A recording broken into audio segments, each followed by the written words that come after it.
What if everything you thought you knew about sex, desire, and self-worth wasn't quite the whole story?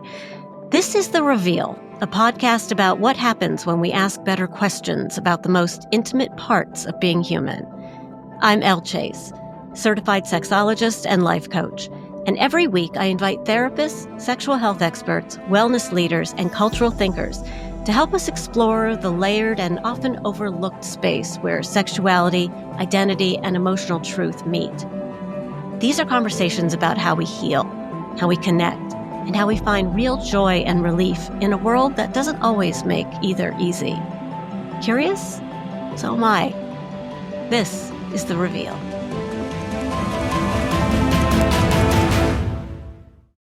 Oh, and just a heads up, sometimes when I forget a word mid-sentence, I jokingly substitute it with the word vagina, even if it doesn't make sense. It's a habit, but honestly, it makes me laugh, and hopefully you too. On today's episode of The Reveal, we're exploring a powerful idea, sexual IQ.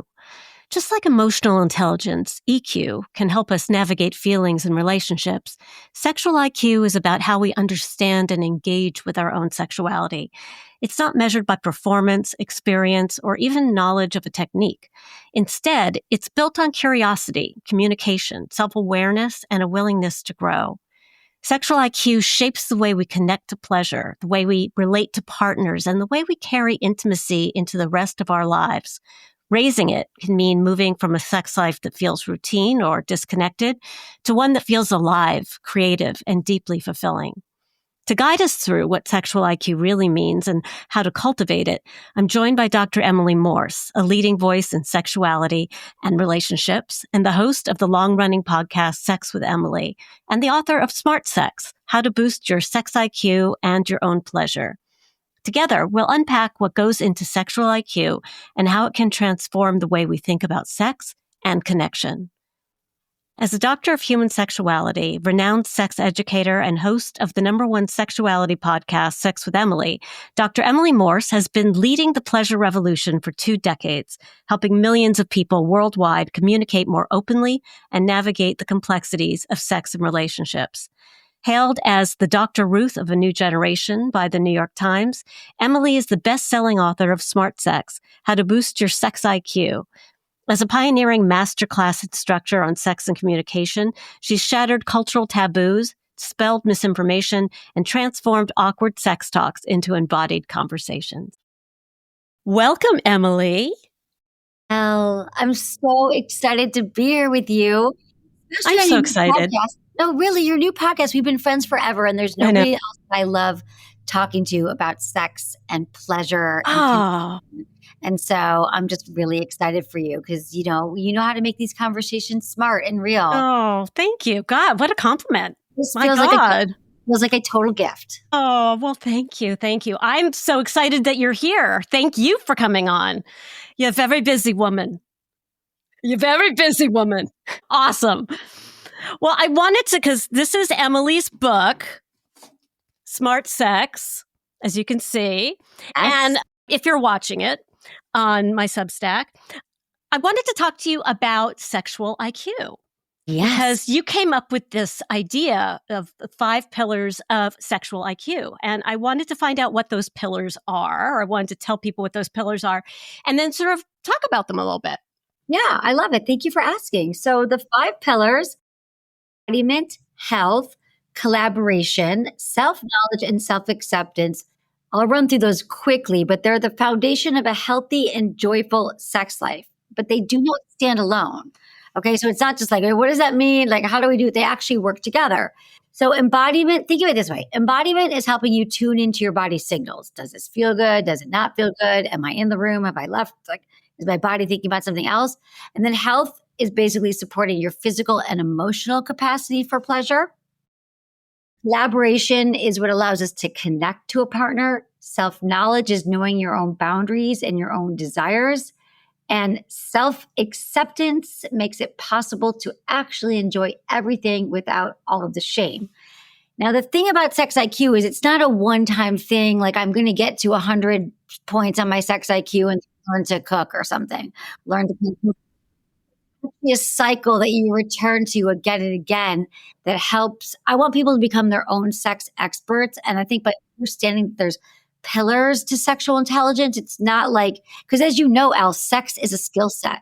We are not just born being great lovers. Right. It's an ongoing practice throughout our lifetime. So these pillars and these areas can help people sort of figure out, where am I at today? Why am I in the mood? Why am I not in the mood? It helps them troubleshoot their own sex life. That's the purpose of that. Yeah. Well, I love them. And I think that they're so helpful because they're so universal. Because sex isn't just about, where you put your mouth and although if you're giving a blowjob, you really probably should You should put put your your mouth mouth on on a baby penis. You should do that. I Exactly. mean, I'm just spitballing here, but, no pun intended. Um, anyway, so you were talking about embodiment, and it's more about tuning into pleasure, or is it about noticing your discomfort and your limits as well? I think it's both. I think that people often think embodiment is just like whatever I can do to chase orgasms and to have pleasure. But real embodiment is about turning into all of our sensations, the pleasure, what's subtle, what's really uncomfortable. 'Cause our bodies is giving us information all the time. Sometimes it's like, yes, I want more. No, I want less. This doesn't feel good. So when you lean into these signals, you can trust yourself more in bed, and you can look. That's like the foundation of like true consent with yourself and others. Is my body consenting? Is my body on board for this? Or is it a hell yes or a hell no? So it's really about, it's all the things. And to me, it's probably the most important pillar, because when you strengthen that pillar, well, I shouldn't say that. I hate, it's like choosing my favorite child. Well, it holds a special place in your heart. Yeah, You know what I mean? because it's so hard.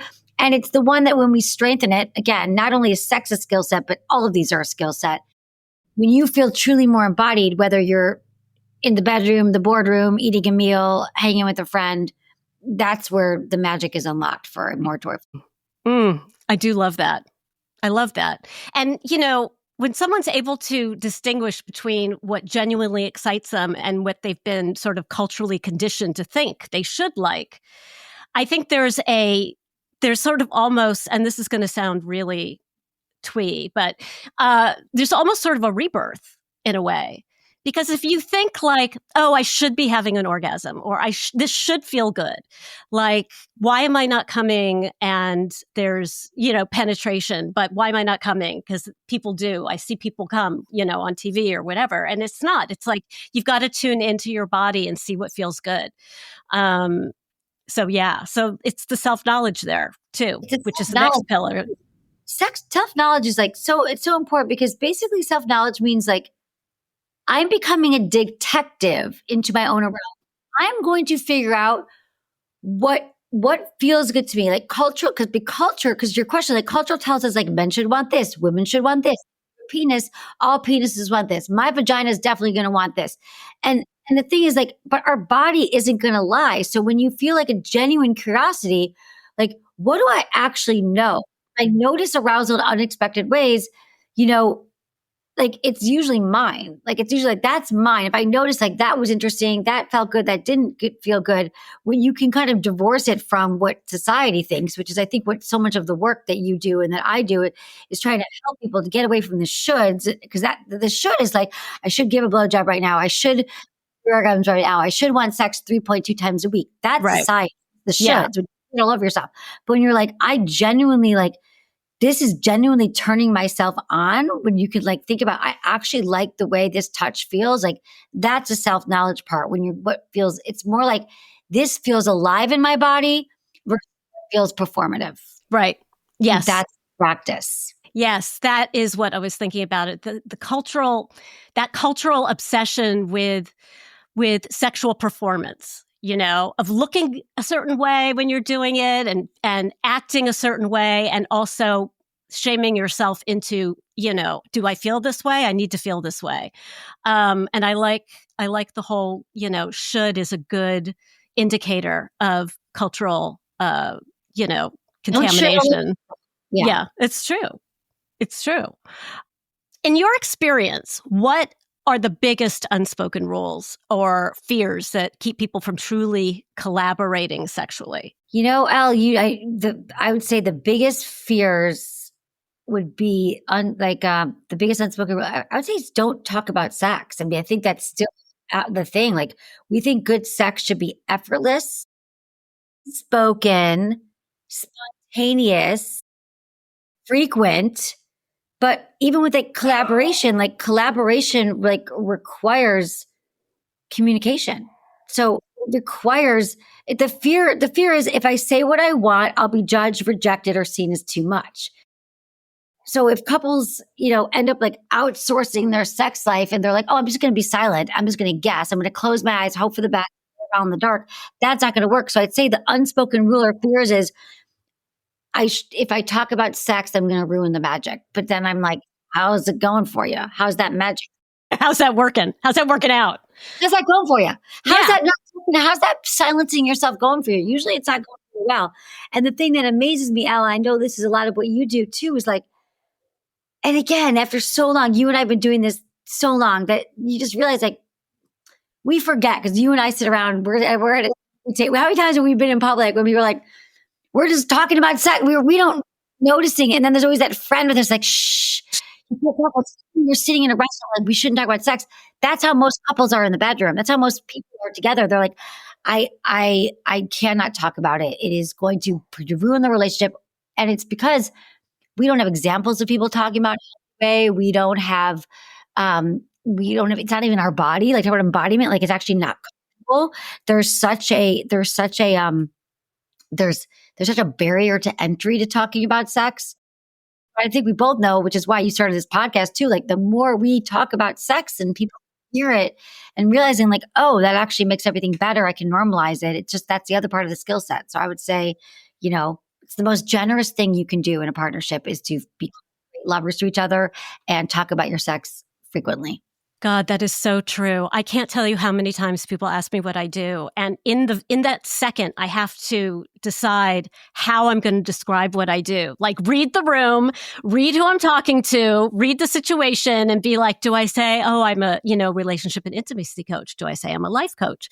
Do I say I'm a life coach with a specialty in sex and relationships or body image or, because people they clam up then, or they just tell you their whole life story, which is, I mean, which, yeah, you can't coach somebody right there in the middle of a party. You know what I mean? So they're telling you all this stuff and it's like, oh, I have things to tell you, but I'm not going to tell you in front of a whole bunch of people. You know what I mean? Do you find that if you're at a party, Elle, that there's the people that you tell them what you do and they come closer to you and follow you into the bathroom? And then there's the ones that are like, I'm going to get a drink and I don't want to talk about it. The ones who are getting a drink are usually the ones who probably aren't talking about it in their sex life either. The ones who play in the bathroom are like, they want, I thought most people want, they eventually do want to talk about it. But yeah. And that brings me to curiosity too, because people are often curious. Like I'm sure you get this too. It's just like, what is that? What does a sex coach do? What does a sex educator do? I'm not quite sure what that is. And I think curiosity in your sex life is also so very important. And I heard you bring that up in the beginning of being curious. And I would love to know what you feel about that, about what curiosity brings and how it adds to a partnership and how it adds to your own sex life with yourself. yeah, curiosity is everything. I think curiosity is like the antidote to so much of our suffering. It's almost like you could be judgmental or you could be curious. You could be angry, or you could be curious. You could be afraid, you could be shameful, whatever, or get curious. I think curiosity and compassion, the two of those together is self-compassion and compassion for others, but being like curious, like tell me more about that rather than judgment, because our fear. So curiosity is if your partner does have a conversation with you, just, hey, I think we should talk about our sex life. People's first reaction might be like, or like fear. So then they shut down and they pull away. Or it could be like, okay, I'm going to stop that fear and I'm going to get curious. Tell me more about why you're asking that, or let's talk about it. If we just take the side of curiosity, well, then we get to be good listeners and we get to, just learn more and get curious rather than getting, judgmental. So I think curiosity is great and relationally, then also even just getting curious about ourselves. Like, I wonder what it would be like to touch myself in this way or to take the pressure off myself when it comes to sex. Or I wonder what it would be like to just, yeah, get curious about what I actually like. I've found that with this work, most people haven't done that work when it comes to sex. We might get curious about so many other things, but I mean, curiosity is, I mean, something that we really just have to cultivate and work on. Again, another skill set. I don't think that I think that we are innately curious, but I think societal conditioning has left us afraid of our own curiosity. Yeah. Yeah. And, I think when we talk about curiosity and we're usually so focused on, a partnership or something in our relationship, curiosity, like you said, about your own body.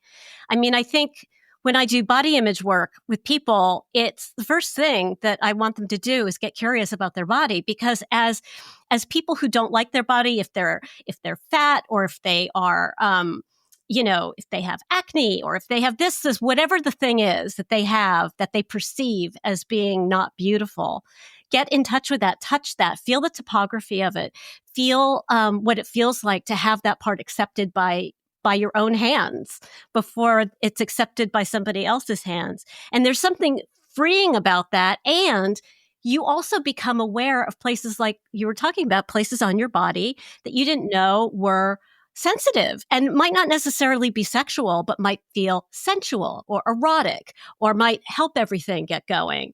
But until you've sort of touched yourself and accepted your own body in its whole, meaning, this is my body today. This is what my skin feels like today. This is, you know what I mean? Am I, Yeah, do I make absolutely, sense? absolute sense. And can you Yeah. tell me? I love that you do that with clients. Can you tell me about that? How that works with the body imaging? Yeah. With body image, if someone Can you do comes it to for me? me I want you for, to practice with me right now. Can you show me how you do it? well, I tell them to go home and do it Please. because you have to be naked. Well, explain it to me. Explain to me the Yeah. practice of body imaging. I think that's so clever. It makes so much sense.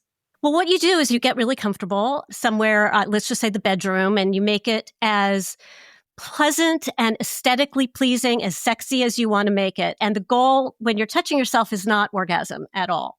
And in fact, it's not even the first time you do it is not even sexual gratification on any level.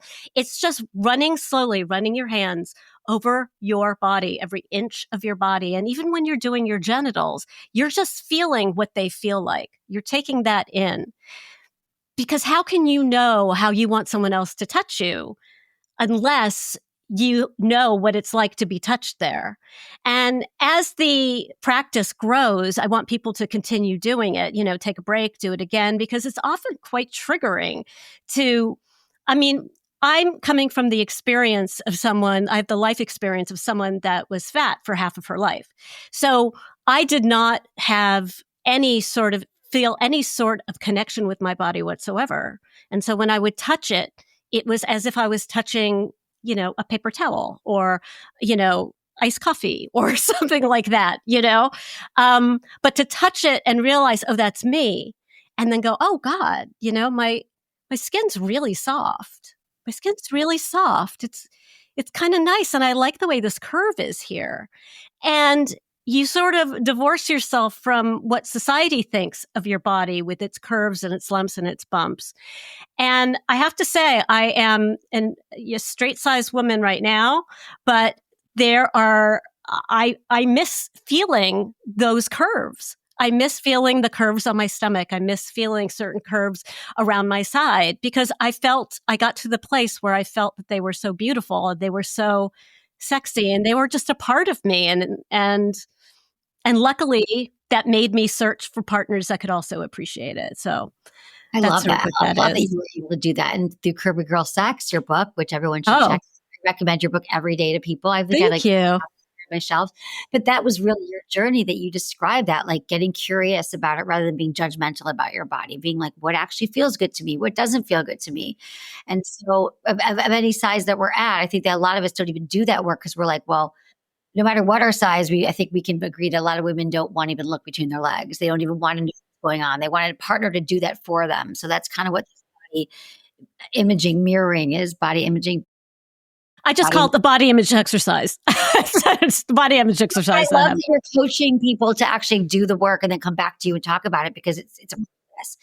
We can't imagine people know it's not like you do that once and you're like, I love my body. Like your journey to self acceptance was a journey, right? And we're always Yeah, and you get to a point where that's your body and that's the self-acceptance, till you have a neutrality about it. This is just what my body is. This is my body, what it looks like. And then you get to separate also your body from your sexual self and bring it together when you want to.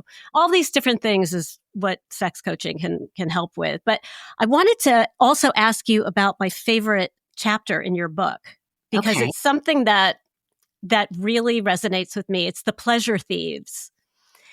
And I think it's shame, trauma, and stress, Yeah. right? Shame, trauma, stress, or stress, trauma, and shame. And I find with my clients, certainly, that shame is such a huge factor. And they don't even realize that they're coming in with shame. They'll come in with something else. And then I'll say, God, do you feel a little bit of shame when you're saying that? Because I'm sort of detecting oh my goodness, yes, I do. Oh my God, and how that can really sort of inch its way in to embodiment, to your self-knowledge about yourself, to your sexual health. I mean, having Okay. shame, involves everything, all of those pillars. Yeah. Yeah, shame. Yeah.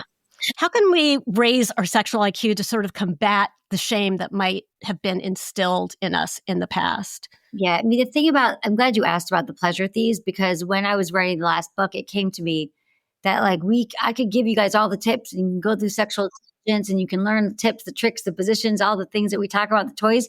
But if there is shame, there's stress, trauma, and shame. If you have any of those in whatever order, and I gotta say that most of us have them all, is it's really your body will not at all be able to be receiving of pleasure. So the more we work on them, I don't know if they ever fully go away, but the more we get a handle on them, it will impact our ability to be great lovers to ourselves and others. So I would say that shame really is the number one pleasure thief. It's like carrying someone else's baggage into your sex life. It's not even yours. So it's like so if we want to raise our sexual IQ or become more sexually intelligent, it's about this one, unpacking it, like noticing like the voices in our head. Is it mine? Usually it's not. Our parent, our religion, our past experiences, a past partner, and then noticing those voices and being like, oh, came to me from. So right now I'm feeling that habit. Let's, for example, I feel shame, or maybe you can share with me Yeah. common shame thing from one of your clients that you've heard recently, or I think just what I heard recently from someone was that they have shame wearing a V-neck t-shirt because okay. it shows too much of their chest. It's not even showing their cleavage. It's just showing sort of the décolleté and that part of their chest. Yeah, that And doesn't feel sexy. Yeah. yeah, so Okay. where did that come from? Is that how you feel? Do you feel that that's wrong? Where did that come from? And it ended up it came from her father, Father saying cover yourself up, cover yourself up. And when you're little and you don't know, you're like, "Oh, that whole area is off limits, That whole area is shameful. I need to cover myself up." That's exactly it. It's a beautiful example. Usually goes back. I always say if it's not one thing, it's your mother, but it's probably if Right. not one. It's your father too, exactly. If not, but just think about it. It's exactly it. So where did that? That's what you did with this client. Like, where did it come from? And then like when that shame script comes up, you say, "Is this belief helping me have this sex life that I want, or is it not? Is it getting in the way? Because if I can't wear a t-shirt, I'm probably covering up a lot of other things too, right? Right. Yeah. So if not, we got to rewrite it. Like that's the lifelong practice is swapping the shame for curiosity. Where did this come from? Is it still my voice? Is it not my voice? Is it still my belief? If it's not my belief, let's move it out of the way. And then rewriting that script with, I am deserving of pleasure. I get to wear things that make me feel sexy, powerful, turned on, aroused, And right? sexy is not bad. Sexy is Sexy not bad. just because my dad said, or That's whatever. right. But that's exactly it. That's what shame is usually something else. We're carrying someone else's baggage. It could be, society, parent, religion, ancestral trauma, what usually not ours, usually not there to help us, not our Right. friend. Right. And, it goes throughout our lives too. I mean, I was just thinking about the pillars the other day, preparing for this, and also thinking about, wow, we go through adolescence, right? And then we go through a second adolescence, which is menopause. And it is so important, I think, to be able to work on these pillars in your 30s or before you hit perimenopause, because then you have a baseline, right?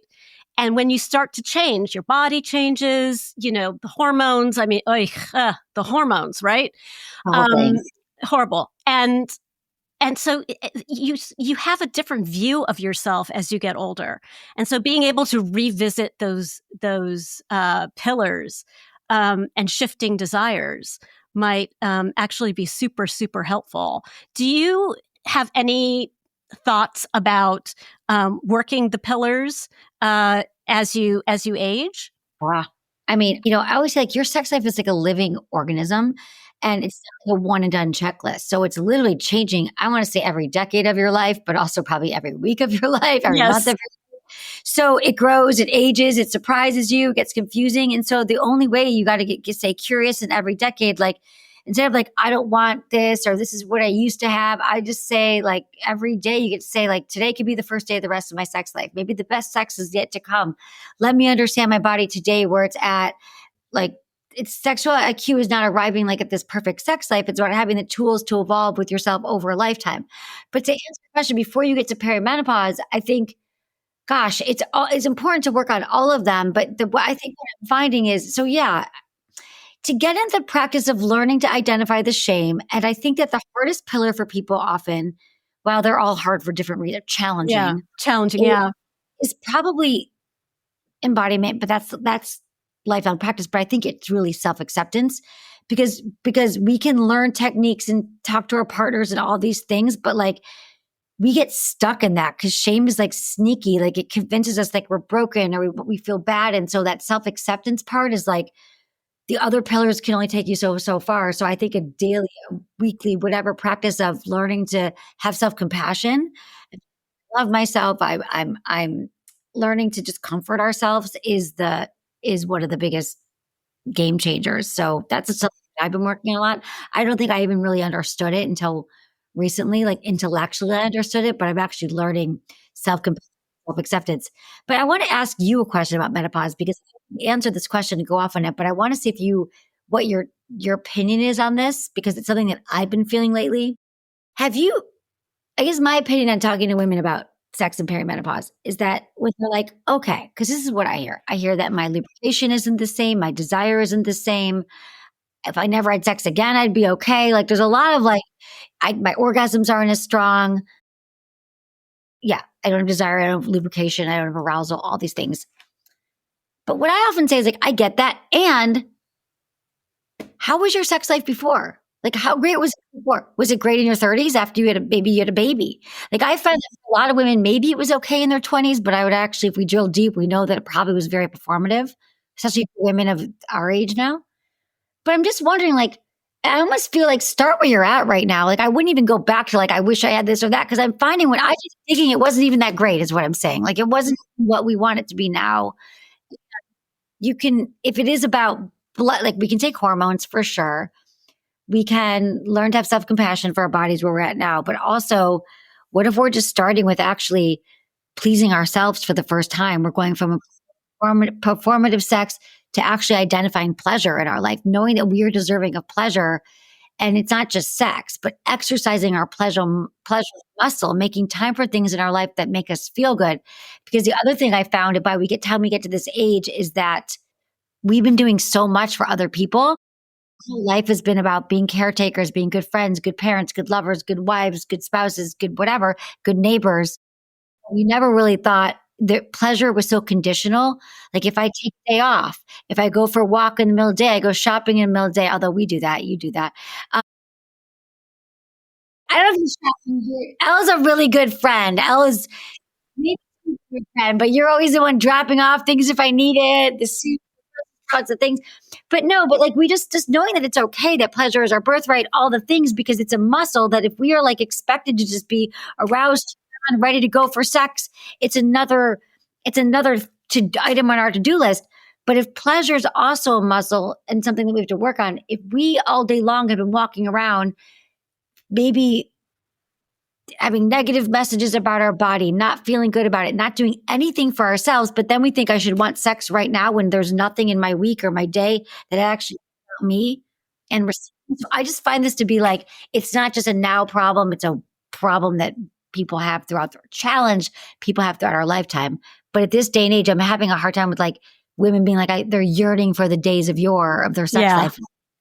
How was it really? Yeah. How was it really? I mean, I think that that's such a good question too, because we're so inundated right now at the moment. And thank God that everyone's talking about menopause and perimenopause now. I mean, thank goodness that that's not verboten and we can all talk about it. But there's also a bunch of stuff out there that's like, this will cure you and this will be fine. And, take these vitamins or whatever. And it's like everyone is different and everyone needs to give themselves some grace and give themselves some grace in the moment. And there's so many different things about menopause that can affect us that I don't even think that we're even close to knowing what all of them are at this point. But some people have horrible time sleeping. Some people don't. Some people are really dry. Some people aren't. I have friends and they are completely fine. They don't need any lube whatsoever, even though I do tell them, like Emily says, lube on every nightstand. But there's so many different ways to look at it. And I kind of think of, we grew up with this body, our body is a machine. And when we get into perimenopause, the body starts to rearrange. The machine pieces start to fit in different ways. And then when we're in menopause, we're a machine that's put together in a completely different way.